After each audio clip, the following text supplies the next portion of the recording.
ये कहानी शुरू होती है जॉन एंड समर, एक अमेरिकन कपल जो बच्चा पैदा नहीं कर सकते हैं और उन्हें पूरे अमेरिका में एक भी सरोगेट मदर नहीं मिलती है। इसलिए वो निकल पड़ते हैं एक सरोगेट मदर की खोज में इंडिया की तरफ और आप पहुंचते हैं राजस्थान। वहाँ वो एक टैक्सी में बैठकर सरोगेसी के बारे में ही डिस्कस कर रहे होते हैं, जिस टैक्सी का ड्राइवर भानु होता है। जी हाँ, बिल्कुल सही पहचाना, ये हमारे कालीन भैया ही हैं। अब इन्होंने सारे गलत काम छोड़ दिए हैं और एक आम जिंदगी जीने लगे हैं।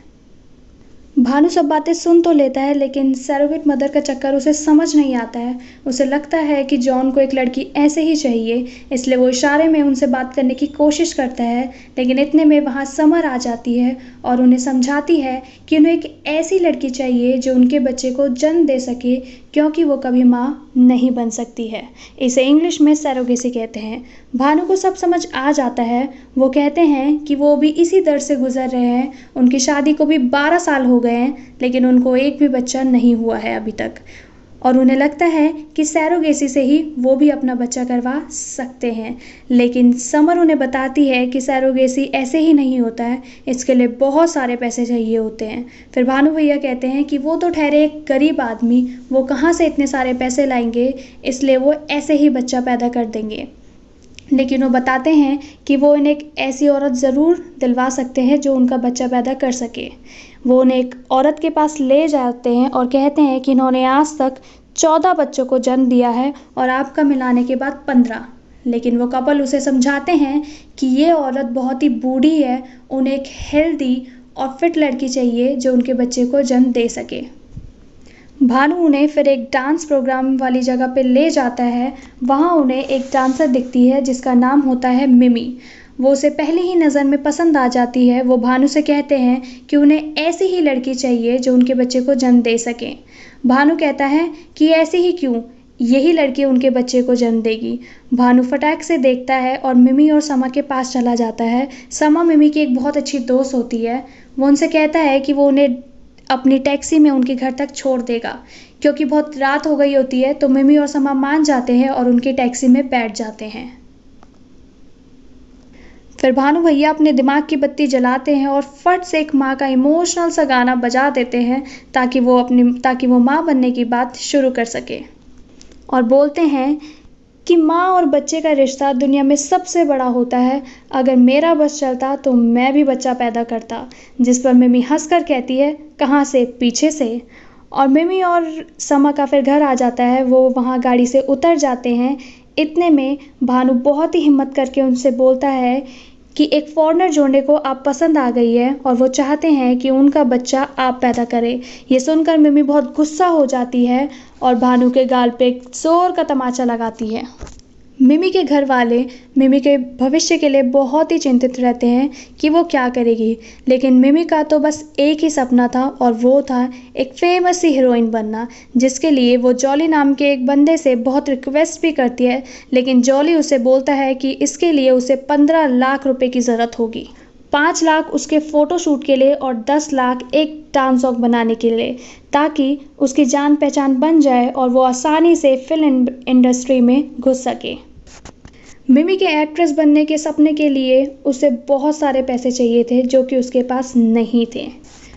और अपने इस सपने को सच करने के लिए मिमी पहुंच जाती है मंदिर और वहीं उसका पीछा करते करते पहुंच जाता है भानु। भानु इस बार उसे कहता है कि वो बस एक बार उसकी बात सुन ले और अगर उसे पसंद ना आए तो वो यहाँ से जा सकती है। फिर भानु उन्हें समझाता है कि माँ बनने का मतलब ये नहीं है कि उसे जॉन के साथ सोना पड़ेगा। इसका एक और भी तरीका है जिसका नाम है सरोगेसी।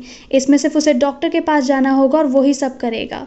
लेकिन मिमी कहती है कि वो आखिर ऐसा क्यों करे, और भी तो बहुत सारी लड़कियां हैं, उनसे ऐसा करवा ले। और वो वहाँ से उठकर जाने लगती है।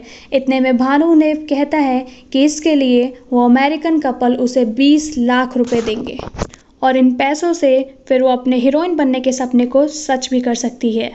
मिमी रात भर इस ऑफ़र के बारे में सोचती है। सुबह होते ही वो अपनी दोस्त समा के पास जाती है और उसे सारी बात बताती है। समा उसे ये करने के लिए मना करती है, लेकिन मिमी कहती है कि अगर उसने ऐसा कर दिया तो वो आसानी से हीरोइन बन सकती है। और फिर वो दोनों मान जाते हैं और उस अमेरिकन कपल से मिलते हैं। वो अमेरिकन कपल उसे बताते हैं कि वो उसे हर महीने 50,000 रुपये देंगे और जैसे ही उनका बच्चा पैदा हो जाएगा वो पूरे 15 लाख उसे दे देंगे। मिमी ये सब सुनकर बच्चा पैदा करने के लिए मान जाती है, लेकिन फिर मिमी कहती है कि वो 9 महीने तक आखिर कहाँ रहेगी। ये सब सुनकर समा कहती है कि 9 महीने तक वो उसके घर रह सकती है, क्योंकि उसके घर में सिर्फ वो और उसके अब्बू रहते हैं। क्योंकि उसके अब्बू एक मौलवी हैं तो वो ज़्यादातर बाहर ही रहते हैं। और फिर मिमी और उस कपल के बीच में एक कॉन्ट्रैक्ट साइन हो जाता है और सारे मेडिकल प्रोसेस के बाद मिमी कुछ टाइम बाद प्रेग्नेंट हो जाती है, जिसे सुनकर वो कपल बहुत ही खुश हो जाता है और उसे 50,000 दे देता है और फिर बोलता है कि वो अभी अमेरिका जा रहे हैं और तब तक उसका ध्यान भानु रखेगा। क्योंकि भानु को भी पैसे मिल रहे होते हैं इसलिए वो भी इसके लिए राज़ी हो जाता है।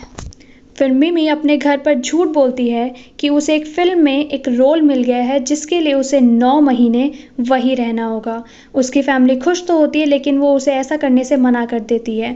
मिमी उन्हें बहुत मुश्किल से मना देती है और फिर अगले दिन मिमी और भानु मुसलमान का गेटअप लेकर समा के साथ उसके घर रहने चले जाते हैं। इस दौरान भानु और समा मिमी का बहुत ध्यान रखते हैं और फिर एक दिन मिमी को डॉक्टर के पास चेकअप के लिए ले जाया जाता है। वहाँ डॉक्टर उस अमेरिकन कपल को बताते हैं कि मिमी के पेट में जो बच्चा है वो डिसेबल है। ये सुनकर उनके होश उड़ जाते और वो बहुत ही दुखी हो जाते हैं, क्योंकि वो एक ऐसे बच्चे को नहीं रखना चाहते थे जो मानसिक रूप से स्वस्थ ना हो। वो उसी समय भानु को बुलाते हैं और उसे कहते हैं कि उन्हें ये बच्चा नहीं चाहिए। भानु ये सुनकर बहुत गुस्से में आ जाता है और वो बोलता है कि मिमी उस बच्चे का क्या करेगी। तो वो बोलते हैं कि वो मिमी को बोले कि वो इस बच्चे को अबॉर्शन करा दे। भानु वापस समा के घर आता है और भानु मिमी को बोलता है कि उन्हें ये बच्चा नहीं चाहिए क्योंकि ये बच्चा डिसेबल है। ये सुनकर मिमी टूट सी जाती है और वो बिना कुछ सोचे समझे भागकर उस होटल में जाती है जहां वो कपल रह रहे होते हैं। पर जितने में वो वहां जाती है वो कपल वहां से चले गए होते हैं। मिमी को होटल जाते हुए इस हालत में सब देख लेते हैं और एक खबर फैल जाती है कि मिमी प्रेग्नेंट है। उसके घर वालों तक ये खबर पहुंच जाती है। उसके घर वाले उससे पूछते हैं कि आखिर ये बच्चा किसका है और ये सब कब हुआ। मिमी उस टाइम बहुत घबराई हुई होती है, उसे समझ नहीं आता है कि वो क्या करे और वो भानु की तरफ इशारा करते हुए कहती है कि ये बच्चा भानु का है। घर वालों को सरोगेसी के बारे में कुछ नहीं पता होता है। वो भानु के ऊपर बहुत चिल्लाने लगते हैं, पर इतने में दादी कहती है कि जो हो गया है उसे भूल जाएं और जो इस दुनिया में आने वाला है सब उस पर ध्यान दें। भानु रूम में आकर मिमी को कहता है कि उसने सबके सामने ऐसे झूठ क्यों बोला और क्यों उसे बेवजह फंसा दिया। मिमी अपना सारा गुस्सा भानु के ऊपर निकाल देती है और कहती है कि ये सब तुम्हारी वजह से हुआ है। अगर तुमने मुझे वो ऑफ़र नहीं दिया होता तो आज ये सब नहीं होता। अब मिमी बहुत हताश सी हो गई थी। उसके सारे सपने बिखर से गए थे और अब वो इस बच्चे को गिरा भी नहीं सकती थी क्योंकि सबको इसके बारे में पता चल गया था। और ऐसे ही करते करते 9 महीने बीत जाते हैं। फिर एक दिन मिमी भानु से बोलती है कि तुम चाहो तो उसी दिन वहाँ से भाग सकते थे या फिर उसके मम्मी पापा के सामने मना कर सकते थे कि ये बच्चा उनका नहीं है। फिर उसने ऐसा क्यों नहीं किया। फिर भानु कहता है कि वो एक ड्राइवर है और जब तक वो अपने पैसेंजर को मंजिल तक ना पहुंचा दे वो उनका साथ नहीं छोड़ता है, फिर भले ही रास्ते कैसे ही हों। फिर उसी रात मिमी को बहुत दर्द होना चालू हो जाता है और उसे हॉस्पिटल में एडमिट किया जाता है। बहुत दर्द सहने के बाद मिमी का बच्चा पैदा हो जाता है। फिर समा डॉक्टर से पूछती है कि क्या बच्चा ठीक है या फिर उसमें कोई प्रॉब्लम है। फिर डॉक्टर बताती है कि बच्चा बिल्कुल ही तंदुरुस्त और स्वस्थ है, उसे ऐसी कोई भी बीमारी नहीं है।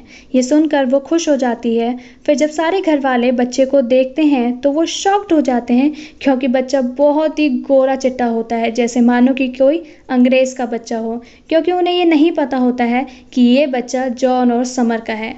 अब ये खबर हर जगह फैल जाती है कि एक औरत ने बिल्कुल अंग्रेज जैसा गोरा चिट्टा बच्चा पैदा किया है और सब उस बच्चे को देखने के लिए आ जाते हैं। फिर सब आदमी वगैरह भानु से पूछने लगते हैं कि आखिर उसने इतना गोरा चिट्टा बच्चा कैसे पैदा करा। भानु उन्हें उल्टी सीधी ऐसी ही कहानियां फेंकने लगता है। फिर इतने में भानु की बीवी का कॉल आ जाता है और वो उनसे पूछती है कि वो इतने समय से कहाँ है और वो घर क्यों नहीं आ रहे हैं। भानु की माँ भी होती है, लेकिन भानु उन्हें ऐसी ही कहानी सुनाने लगता है और उनकी बात को टाल देता है। उन्हें समझ आ जाता है कि ज़रूर कुछ ना कुछ गड़बड़ है। फिर वो और भानु की माँ दोनों उसी शहर में आ जाते हैं जहां भानु रह रहा होता है। वहां वो एक लड़के को भानु की फ़ोटो दिखाते हैं और फिर वो लड़का बोलता है कि अरे ये तो मिमी का ही पति है और इसने अभी अभी एक बिल्कुल गोरा चिट्टा बच्चा पैदा करा है। ये सुनकर भानु की बीवी गुस्से में उस लड़के को एक ज़ोर का तमाचा रख कर देती है और फिर वो मिमी के घर पहुंच जाती है और वहाँ पे मिमी को सुनाने लगती है। इतने में वहाँ भानु दिख जाता है, वह उसे मारने पीटने लगती है। इतने में मिमी बोलती है कि ये बच्चा भानु का नहीं है और ना ही उन दोनों ने शादी की है। वो सरोगेसी के बारे में पूरे परिवार को बता देती है, लेकिन मिमी की माँ कहती है कि अगर बच्चे को तुमने जन्म दिया है तो ये बच्चा तुम्हारा ही है। सब उस बच्चे को अपना लेते हैं और देखते ही देखते 4 साल बीत जाते हैं। इस बीच वो बच्चा सबकी आंखों का तारा बन जाता है और सब उससे बहुत प्यार करते हैं। फिर एक दिन अचानक जॉन और समर वहाँ आ जाते हैं और अपना बच्चा वापस मांगने लगते हैं। मिमी उन्हें कहती है कि ये बच्चा उनका नहीं बल्कि उसका है और वो इस बच्चे को किसी को नहीं देगी। फिर वो एक और बार मिमी के घर आते हैं उस बच्चे के लिए खिलौने लेकर। जॉन भानु को कहता है कि ये बच्चा उनका है, वो उसे वापस दे दे। जब से वो इंडिया से गए थे तब से समर बहुत ही डिप्रेस रहने लगी थी और उसने अपनी जान लेने की भी कोशिश की थी और बहुत समय बाद वो इतनी खुश है, तो ये बच्चा उसे वापस दे दे। लेकिन भानु कहता है कि वो ऐसा नहीं कर सकता क्योंकि वो मिमी का बच्चा है और मिमी ने इस बच्चे के लिए बहुत सी कठिनाइयों का सामना किया है और अब वो इन्हीं के साथ रहेगा। फिर जॉन कहता है कि अगर तुमने मुझे बच्चा नहीं दिया तो मैं कोर्ट में जाकर केस लड़ूंगा और अपना बच्चा वापस लूँगा। भानु कहता है कि तुम्हें जो करना है कर लो, लेकिन ये मत सोचना कि मिमी अकेली है, हम सब उसके साथ हैं और ये बच्चा हमारे साथ ही रहेगा। मिमी बहुत सोचती है, उसे लगता है कि वो बच्चा अपने रियल पेरेंट्स के साथ ही ज़्यादा खुश रहेगा।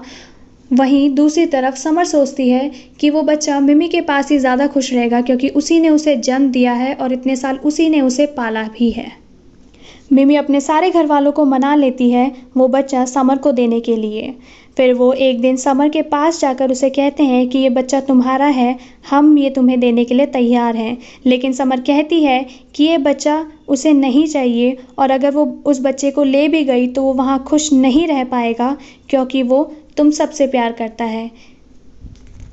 इतने में वहाँ पे जॉन आता है और उसकी गोद में एक बच्ची होती है। समर बताती है कि वो एक दिन अनाथ आश्रम से गुजर रहे थे तो वहाँ पे एक ये बच्ची गेट पर रो रही थी। उन्हें ये बच्ची बहुत पसंद आई और उन्होंने फैसला किया कि वो इस बच्ची को गोद ले लेंगे और उन्होंने उसका नाम तारा रखा है और अब वो उन्हीं के साथ रहेगी। ये सुनकर सब बहुत खुश हो जाते हैं कि समर और जॉन के पास भी अब एक बच्चा हो गया है और वो भी अब हमेशा खुश रहेंगे। और ये थी हैप्पी एंडिंग।